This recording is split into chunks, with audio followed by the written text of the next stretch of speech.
प्रश्न ये उठता है कि विज्ञान, इतिहास, भूगोल, इंग्लिश, गणित जो हमें सिखाया जाता है, जिसे सीखना हर मनुष्य के लिए अनिवार्य है, तो भगवान हमें सिखाकर क्यों नहीं भेजता?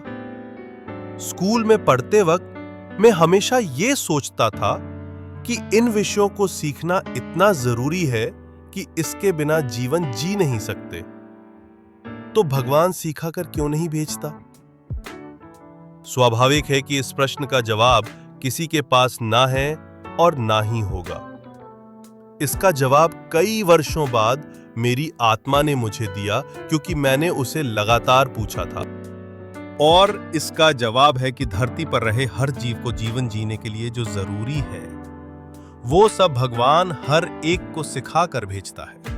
क्या मधुमक्खियों को गणित सीखने की जरूरत होती है? क्या पक्षियों को भूगोल सीखने की जरूरत होती है? क्या चींटियों को इंजीनियरिंग सीखने की जरूरत है?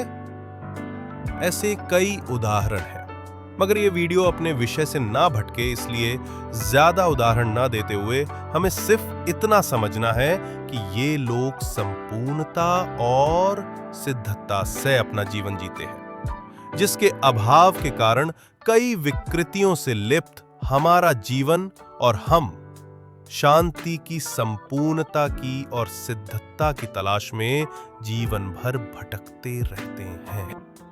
नमस्कार साथियों, स्वागत है आपका हमारे चैनल पर। आज इस वीडियो में हम जानेंगे सितारे जमीन पर फिल्म में बताए गए मानसिक बीमारियों से ग्रस्त वो बच्चे वास्तव में वैसे क्या होते हैं और धरती पर उनका जन्म क्यों होता है, यानी ऐसा कौन सा कारण है कि जिसकी वजह से वो बच्चे ऐसे रह जाते हैं, जिसे हमारा आधुनिक साइंस एक बीमारी के रूप में देखता है।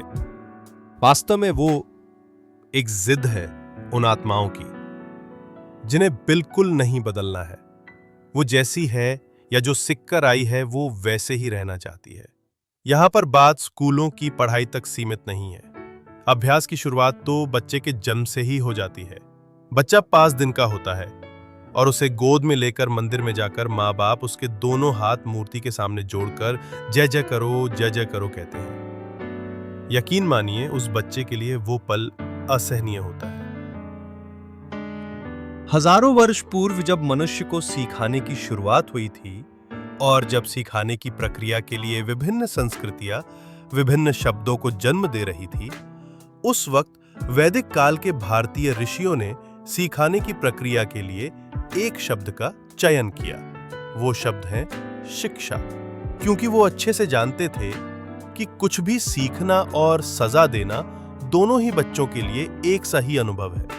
शिक्षा की शुरुआत तो जन्म से ही हो जाती है, मगर जो जिद्दी होता है, जो नहीं सीखना चाहता, उसे बेवकूफ कहा जाता है, डफोर कहा जाता है, मारा जाता है, पिटा जाता है, मुर्गा बनाया जाता है, अंगूठा पकड़ाया जाता है, स्कूल में बेंच पर खड़ा कर दिया जाता है, और फिर भी जब वो नहीं सीखता तो उसे सबसे बड़ी शिक्षा दी जाती है, उसे फेल कर दिया जाता है। और इन सब सजाओं से बचने के लिए जो बच्चा पढ़ता है, वो आगे जाकर डॉक्टर, इंजीनियर, वकील, कलेक्टर, IAS, IPS ऑफिसर बन जाता है, मगर इंसान नहीं रह जाता।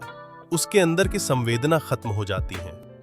और इसीलिए शायद आपको यकीन ना हो, मगर इस दुनिया ने जितने विकास किए हैं, जितनी प्रगति की है, वो उन विद्यार्थियों के दम पर की है जो स्कूल में आखिरी बेंच पर बैठे होते थे। दशानन ऐसी एक भी बात नहीं कहता जिसे वैज्ञानिक वास्तविक और तार्किक दृष्टिकोण से साबित न कर पाए। वकील तो हर साल लाखों बन जाते हैं, मगर मोहनदास करमचंद गांधी सिर्फ एक ही बन पाता है, क्योंकि उस इंसान ने पढ़ाई के चक्कर में अपने अंदर के इंसान को मरने नहीं दिया था।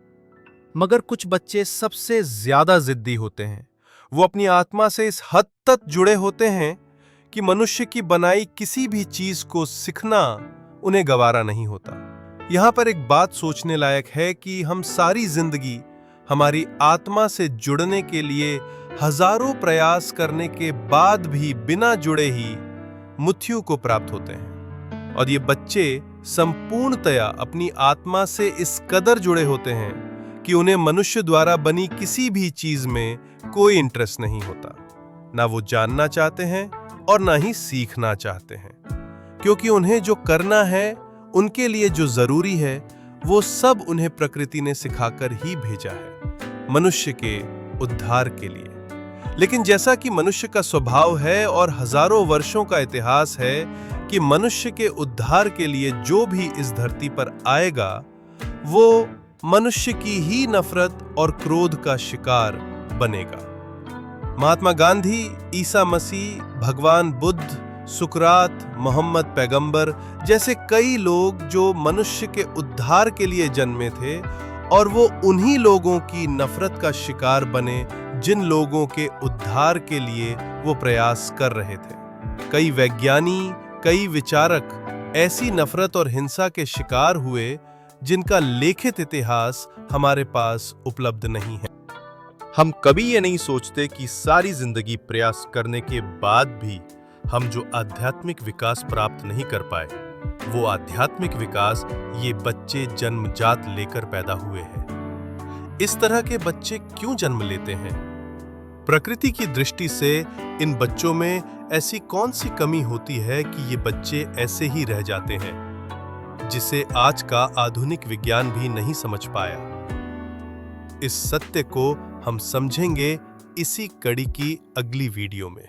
वीडियो पसंद आया हो तो सब्सक्राइब करना, चैनल को लाइक करना और वीडियो को ज्यादा से ज्यादा लोगों में शेयर करना। मिलते हैं अगली वीडियो में। वंदे भारत।